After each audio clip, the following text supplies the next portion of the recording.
Oke, baiklah, terima kasih kawan-kawan sekalian. Selamat siang semuanya. Hari ini kami sudah resmi mendaftarkan gugatan pra-peradilan terhadap kasusnya Pak Thomas Lembong. Tadi sudah didaftarkan kita dapat nomor 113. Ya, dan dalam proses nanti kita akan dipanggil sidang dan untuk melaksanakan persidangan. Nah, dalam proses pra-peradilan ini kami mengajukan beberapa hal yang poin pokoknya nanti disambung oleh Pak Zaid. Yang pertama adalah tentang kami mempermasalahkan penetapannya sebagai tersangka. Ya, di situ banyak sekali poin-poin pembahasannya itu.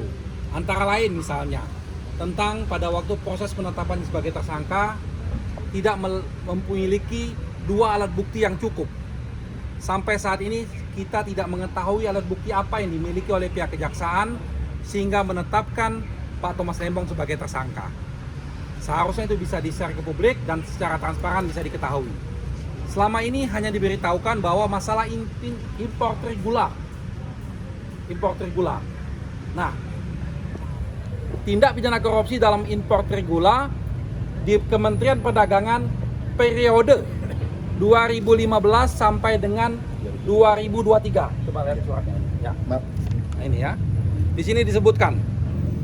Artinya kalau sampai 2023 mereka sudah memeriksa semua menteri-menteri yang terkait pada periode ini. Sampai saat ini hanya Pak Tom Lembong yang diperiksa. Kawan-kawan bisa cek, tidak ada menteri lain yang diperiksa. Sedangkan Pak Tom Lembong itu menjabat hanya 1 tahun, 2015 sampai Juli 2016. Artinya periode yang selanjutnya bukan Pak Thomas Lembong lagi. Nah, kalau betul kejaksaan menyidik periode itu, maka sudah layaklah mereka memeriksa menteri-menteri yang lainnya. Ini sama-sama kita tunggu nih, sampai Pak Thomas Lembong sebagai tersangka dan sampai ditahan, belum ada menteri-menteri lain yang diperiksa. Artinya apa? Silakan diterjemahkan sendiri. Lalu selanjutnya kaitan tentang kerugian negara. Selalu dikatakan bahwa ini sudah ada temuan BPK, kerugian negara. Sampai saat ini, temuan BPK yang kami baca tidak menunjukkan adanya kerugian negara dalam kebijakan yang diambil tersebut. Ada beberapa hal yang salah dan diminta diperbaiki untuk menegur Dirjen Perdagangan Luar Negeri dan Direktur Impor. Hanya sebatas itu. Jadi kalau dikatakan kerugian negara dari mana?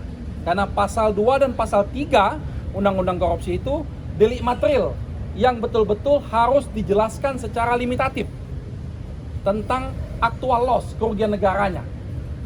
Nah, sampai saat ini kerugian negara yang dimaksud belum jelas. Katanya ada angka 400 miliar, temuan dari siapa? Bagaimana temuannya? Karena dalam putusan Mahkamah Konstitusi sudah dijelaskan, tidak boleh lagi dalam menyidik perkara korupsi disebutkan tentang potensial loss, itu tidak boleh lagi. Tapi harus actual loss, kerugian yang nyata. Lalu selanjutnya kami mempermasalahkan juga masalah penahanan. Ya, penahanan Pak Tom Lembong dimulai beliau dipanggil sebagai saksi. Dipanggil sebagai saksi, beliau hadir, lalu pada saat habis pemeriksaan, beliau langsung ditetapkan sebagai tersangka dan dilakukan penahanan. Ini juga banyak masalah di sana. Misalnya contoh, ditunjuknya kuasa hukum oleh kejaksaan. Ini melanggar perundang-undangan KUHP. Karena dalam pasal 55, setiap terdakwa, tersangka, berhak memiliki penasihat hukum yang ditunjuk sendiri. Ini penegasannya. Ada kalimat ditunjuk sendiri. Bukan ditunjuk oleh kejaksaan. Kecuali kalau dia merasakan tidak mampu, lalu kejaksaan menunjuknya. Tetapi ini Pak Tom Lembong mampu untuk menunjuk penasihat hukum, tapi tidak diberikan kesempatan untuk memiliki penasihat hukum, langsung dilakukan penahanan dan ditunjuk penasihat hukum oleh pihak kejaksaan. Ini betul-betul melanggar hak azazi beliau. Nah, kaitan itu kami tegaskan bahwa lembaga pra-peradilan ini adalah sebuah konsep bagaimana fungsi pengawasan agar supaya penyidik-penyidik baik itu di kejaksaan, di kepolisian maupun di lembaga lainnya tidak berlaku sewenang-wenang, supaya hak azazi manusia itu betul-betul dijaga. Prosesnya harus diuji di sini, nanti biarlah pengadilan menilai apakah proses-proses ini sudah melalui proses yang benar atau belum. Mungkin ada tambahan. Dan pra-peradilan ini juga menuntut untuk pemeriksaan menteri-menteri sebelum dan sesudahnya di tempus tersebut. Ya, kalau itu bukan ranahnya pra-peradilan, tetapi silakan dinilai sendiri. bahwa tadi sudah dibagikan dokumennya, penyidikan ini kaitan dengan importasi gula di Kementerian Perdagangan tahun 2015 sampai 2023. Artinya mereka menyidik sampai 2023. Nah pertanyaannya, kalau mereka tidak memeriksa menteri-menteri di periode selanjutnya, itu pertanyaan. Kalau tadi disampaikan rekan saya tebang pilih, ya itu tebang pilihnya di sana. Tebang pilihnya di sana.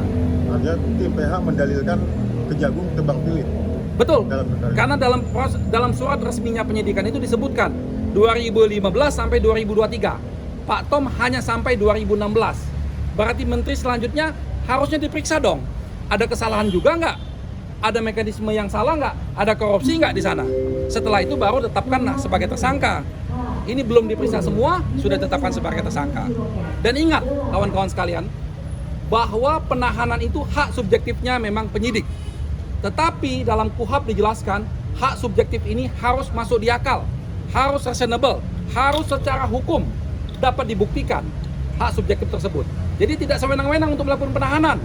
Kalau mereka pengen lakukan penahanan, bahwa dikhawatirkan melarikan diri, mengulangi perbuatannya, dan menghilangkan barang bukti. Nah, ini semua bisa dijawab. Kami sering kali jawab bahwa Pak Tom tidak akan melakukan itu dan sangat kooperatif. Jadi tidak ada alasan untuk melakukan penahanan. Terlampau terburu-buru. Bang, terkait